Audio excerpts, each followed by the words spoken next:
नमस्कार। आज हम डिस्कस करेंगे असिस्टेंट सुपरिटेंडेंट जेल का प्रीवियस पेपर। ये जो प्रीवियस पेपर है इसका पहले तो हम एचपीजीके का सेक्शन डिस्कस करेंगे।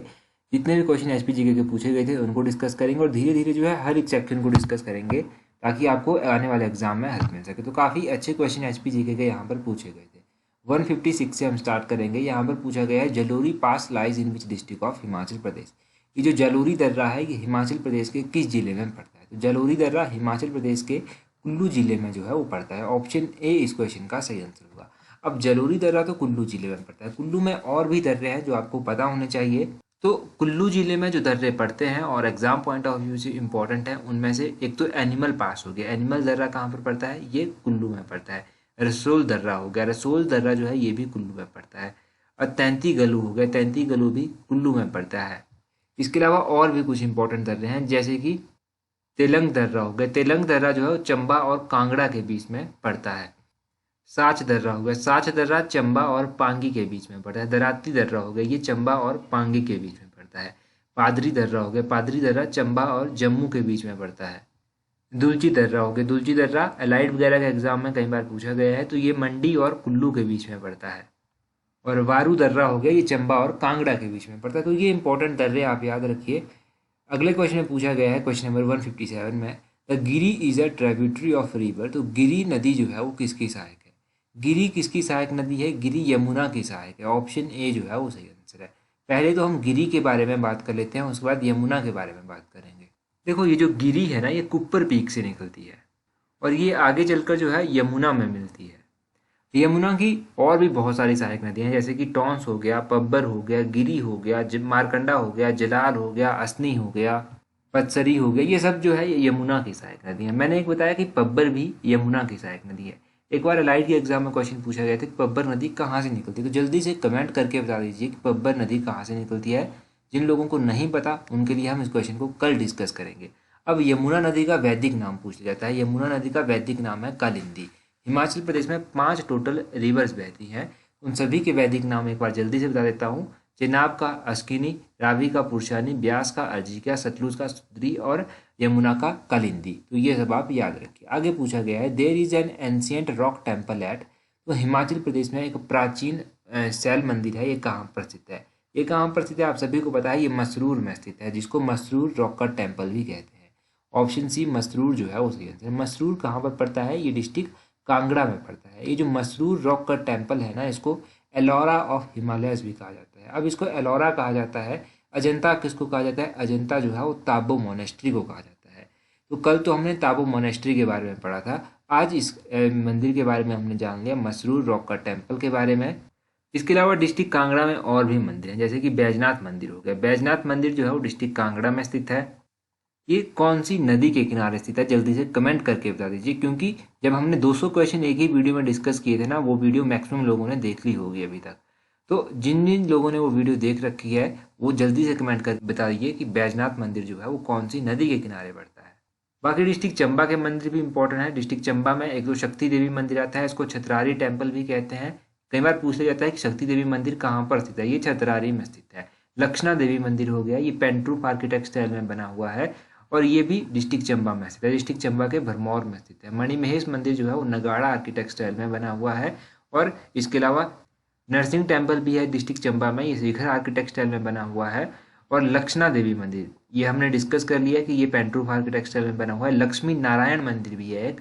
ये मंदिर जो है ये 6 टेम्पलों का समूह है। ये भी हमने 200 क्वेश्चन जब हमने डिस्कस किए थे तो वहाँ पर डिस्कस हुआ था और ये शिखर आर्किटेक्ट स्टाइल में बना हुआ है। तो ये सब आप इन मंदिरों के बारे में याद रखिए। 159 में पूछते हैं history of Mandi state book was written by. ये जो history of Mandi state book है ना ये किसके द्वारा लिखी गई है?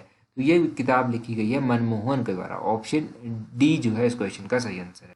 तो ये किताब मनमोहन सिंह के द्वारा लिखी गई है। इसके अलावा और भी बहुत सारे राइटर्स यहाँ पर दिए गए हैं जैसे कि MS रंधावा। इनके बारे में कांगड़ा पेंटिंग किताब आपको याद रखनी है। ये क्वेश्चन HS में पूछा गया था।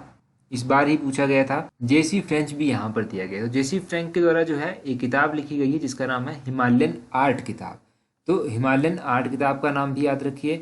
और भी राइटर्स इंपॉर्टेंट हैं हिमाचल के जैसे कि लाजो किताब शांता कुमार के द्वारा लिखी गई है। धरती है बलिदान की किताब शांता कुमार के द्वारा लिखी गई है। पहाड़ बेगाने नहीं होंगे शांता कुमार ने लिखी है। हिमालयन पर लाल छाया किताब जो है ये भी शांता कुमार ने लिखी है। कंट्री लाइफ किताब नोरा रिचर्ड के द्वारा लिखी गई है। अबाउट ऑफ गॉड किताब एंड्रयू विल्सन ने लिखी है। तो ये सब किताबें भी साथ में याद रख लीजिए। अगला क्वेश्चन देखते हैं। अगले क्वेश्चन में पूछा गया है Yashpal the Hindi novelist was born at. तो यशपाल जो एक हिंदी उपन्यासकार हैं, इनका जन्म कहाँ पर हुआ? तो यशपाल के बारे में हमने कई बार पढ़ा है। इनका जन्म कहाँ पर हुआ है? इनका जन्म जो है वो डिस्ट्रिक्ट हमीरपुर के भूमपल में हुआ है। ऑप्शन सी जो है वो सही आंसर है। ये भूमपल कहाँ पर पड़ता है? ये हमीरपुर में पड़ता है। और इनका जन्म हुआ कब था? यशपाल का जन्म तो 1903 में जो था इनका जन्म हुआ था। कब हुआ था? इनका जन्म 1903 में हुआ था। हमीरपुर जाते टाइम ना इनकी मूर्ति भी वहाँ पर, इनका स्टैचू एक तरह से आप कहिए, इनका स्टैचू भी बना हुआ है। तो नदौन के आसपास इनका स्टैचू आपको देखने को मिल जाएगा। एक बार एग्जाम में क्वेश्चन पूछ लिया गया था कि नदौन कौन सी नदी के किनारे स्थित है। तो नदौन कौन सी नदी के किनारे स्थित है? नदौन ब्यास नदी के किनारे स्थित है। नदौन में एक हाइड्रो इलेक्ट्रिक प्रोजेक्ट, नदौन नहीं हमीरपुर कहिए आप, हमीरपुर में एक हाइड्रो इलेक्ट्रिक प्रोजेक्ट भी स्थित है जिसका नाम है धौला सिद्धा हाइड्रो इलेक्ट्रिक प्रोजेक्ट। ये प्रोजेक्ट हमने गिरिराज पत्रिका में डिस्कस किया था। कितने मेगावाट का है ये? 66 मेगावाट का ये प्रोजेक्ट है। इसके अलावा हमने लुहरी स्टेज 1 परियोजना के बारे में भी डिस्कस किया था। ये परियोजना जो है 210 मेगावाट की परियोजना ये बनेगी। और ये परियोजना कौन कौन से डिस्ट्रिक्ट्स में है ये आप जल्दी से कमेंट करके बताइए। अगला क्वेश्चन देखते हैं। देखिए ये जो पेपर था ना असिस्टेंट सुप्रिटेंडेंट जेल का, इसमें तो हिमाचल जीके के यही 4-5 क्वेश्चंस दिए गए थे। परंतु हम अगला पेपर डिस्कस करते हैं। यहाँ पर भी काफ़ी अच्छे क्वेश्चन दिए गए हैं। देखो यहाँ पर पहले क्वेश्चन में पूछा गया है first chief secretary of Himachal Pradesh was. तो हिमाचल प्रदेश के पहले चीफ सेक्रेटरी इन्होंने पूछे हैं। पहले चीफ सेक्रेटरी कौन है हिमाचल के एल मेहता जो है वो पहले चीफ सेक्रेटरी हैं। ऑप्शन ए जो है वो सही आंसर है। कई बच्चे जो है कंफ्यूज हो जाते हैं कि एनसी मेहता, देखने को तो ये क्वेश्चन बहुत आसान लगता है परंतु फिर भी कंफ्यूजन हो जाता है और एनसी मेहता को सही कर आ जाते हैं। अब पहले चीफ कमिश्नर कौन थे? वो थे एनसी मेहता।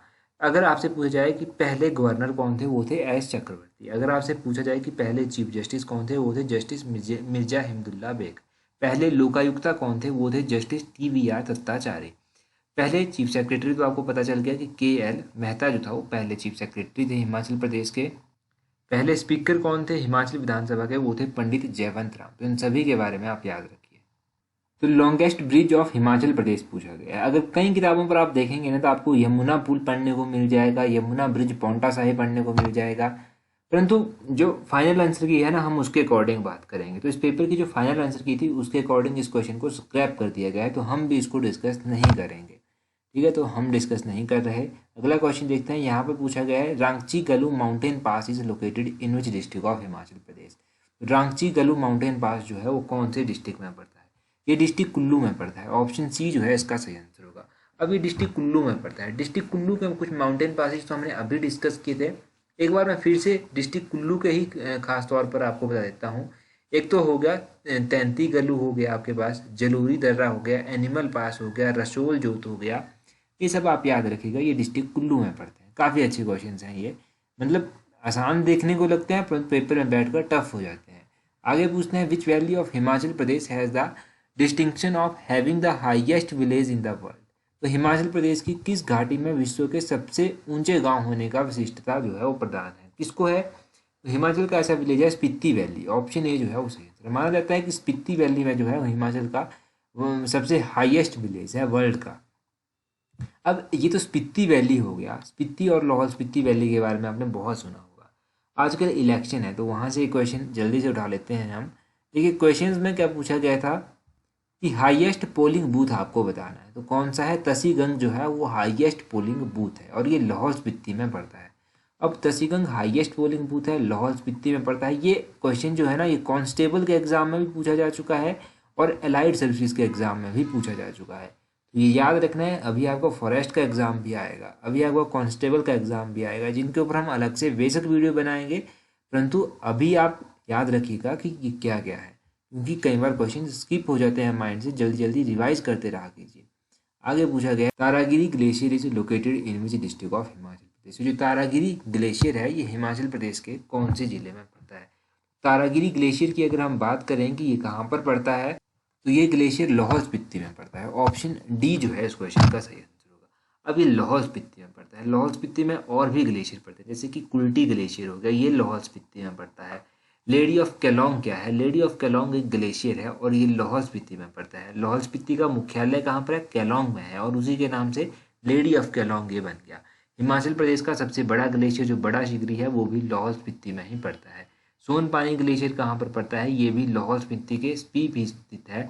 मिलांग ग्लेशियर कहाँ पर पड़ता है? ये भी लाहौल स्पीति के आसपास ही स्थित है। तो ये तो लाहौल स्पीति के इंपॉर्टेंट ग्लेशियर्स आपको याद रखने हैं, एग्जाम में पूछे जा सकते हैं। आगे क्वेश्चन में पूछते हैं the capital of Bhajji dominion was located at which place in Himachal Pradesh. तो भज्जी शासन की राजधानी जो था वो हिमाचल प्रदेश में किस स्थान पर स्थित थी? तो भज्जी की राजधानी थी सुन्नी में। ऑप्शन ए जो है इसका सही आंसर होगा। भज्जी की राजधानी कहाँ पर थी? सुन्नी में स्थित थी। भज्जी की स्थापना किसने की थी? तो भज्जी रियासत की स्थापना जो था वो राजा चारू के द्वारा की गई थी। अब इसकी राजधानी कहाँ पर थी? सुन्नी में थी। तो सुन्नी शहर की स्थापना किसने की थी? तो सुन्नी शहर की स्थापना जो था वो सोहन पाल के द्वारा की गई थी।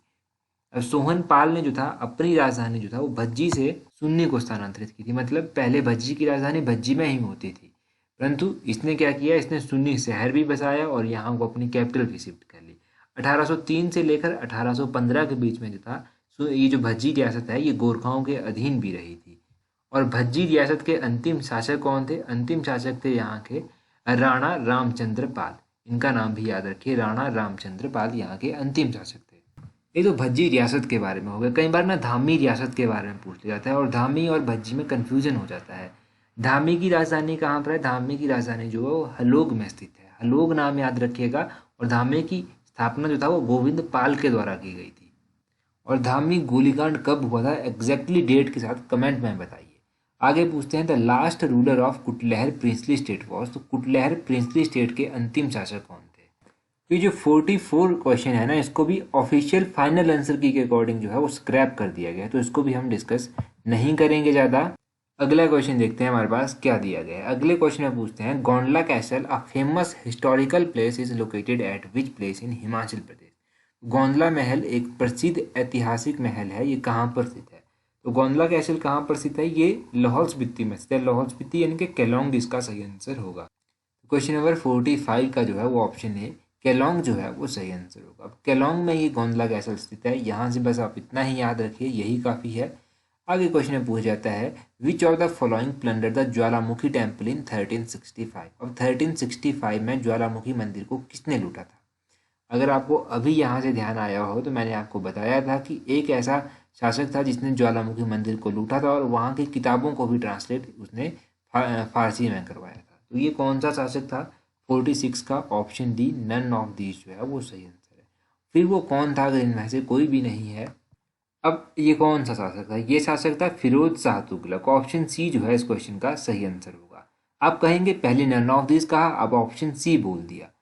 मैं इसलिए ऐसा कहा क्योंकि फाइनल आंसर की जो है ना उसमें ऑप्शन डी इसका सही आंसर दे दिया गया है, नन ऑफ दिस। परंतु एग्जैक्टली क्या हुआ था, फिरोज शाह तुगलक ने जो था वो 1365 में जो था वो ज्वालामुखी में एक समझौता किया था।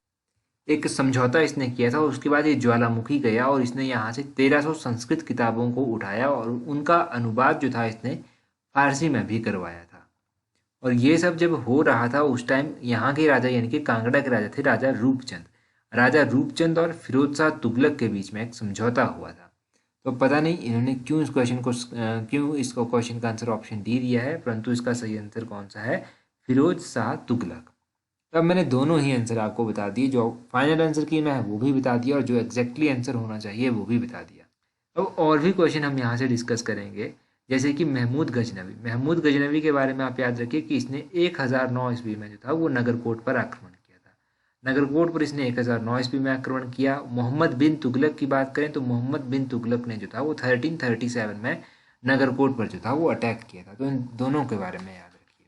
आगे क्वेश्चन में क्या पूछे, अगला क्वेश्चन देखिए। अब काफ़ी आसान क्वेश्चन लगेगा आपको क्योंकि आपने बहुत बार पढ़ा है। यहाँ पर पूछते हैं which is the executing agency of Chamera 3 hydro electric project. अगर आपको ध्यान आया हो तो मैंने आपको क्या कहा था कि चमेरा 1, चमेरा 2, चमेरा 3 इन तीनों परियोजनाओं को एक ही एजेंसी जो है वो एग्जीक्यूट करती है और इस एजेंसी का नाम है NHPCL। ऑप्शन ए जो है वो सही आंसर है। NHPCL का पूरा नाम है national hydro electric power corporation limited. अब आप लोगों के काफ़ी कमेंट्स मुझे आ चुके हैं कि एक हाइड्रो इलेक्ट्रिक प्रोजेक्ट पर अलग ही वीडियो बनाइए। वीडियो हम ज़रूर बनाएंगे, परंतु जो साथ साथ में इन्फॉर्मेशन बताई जाती है ना आप उसको भी नोट करते रहा कीजिए। बस आधा तो रिवाइज वैसे ही हो जाएगा। एक एग्जाम में पूछा गया था कि भाखड़ा डैम को कौन एग्जीक्यूट करता है, तो भाखड़ा डैम को Bhakra Beas management board BBMB के द्वारा जो है वो एग्जीक्यूट किया जाता है। कोल डैम को NTPC एग्जीक्यूट करता है, और चमेरा परियोजना को कौन एग्जीक्यूट करता है, NHPCL जो है वो चमेरा परियोजना को एग्जीक्यूट करता है। बिनवा परियोजना है, बिनवा परियोजना को Himachal Pradesh state electricity board जो है वो एग्जीक्यूट करता है। बनेर परियोजना को भी Himachal Pradesh state electricity board ही एग्जीक्यूट करता है। रोंगटोंग परियोजना, इसको भी Himachal Pradesh state electricity board के द्वारा ही एग्जीक्यूट किया जाता है। लारजी परियोजना होगी, इसको भी Himachal Pradesh state electricity board limited ही एग्जीक्यूट करता है। तो ये कुछ परियोजनाएं हमने जानी जिनको Himachal Pradesh state electricity board limited के द्वारा एग्जीक्यूट किया जाता है। और एक परियोजना हमने चमेरा 3 परियोजना, चमेरा 2 परियोजना, चमेरा 1 परियोजना जाने, इनको NHPC के द्वारा एग्जीक्यूट किया जाता है। ये परियोजनाएं चमेरा 1, चमेरा 2, चमेरा 3 में चंबा में स्थित है, नाम से ही पता चल रहा है। अच्छा, अगला क्वेश्चन हम डिस्कस करें उससे पहले अगर अभी तक आपने हमारा टेलीग्राम ग्रुप ज्वाइन नहीं किया है तो टेलीग्राम का लिंक नीचे डिस्क्रिप्शन बॉक्स में दिया गया है। और जो नया चैनल हमने इंट्रोड्यूस किया है उस चैनल पर वैसे तो अभी तक काफ़ी लोग जुड़ चुके हैं, अगर आप नहीं जुड़े हैं तो आप जल्दी से उस चैनल को भी सब्सक्राइब कर लीजिए। वहाँ पर हम हिमाचल की स्मॉल स्टोरीज जो है वो डिस्कस करते हैं। अब क्वेश्चन में पूछा गया है, how much distance will be curtailed between Manali and Leh after the completion of Rohtang tunnel. Rohtang tunnel के बनने के बाद मनाली और लेह के बीच की कितनी किलोमीटर दूरी कम हो जाएगी।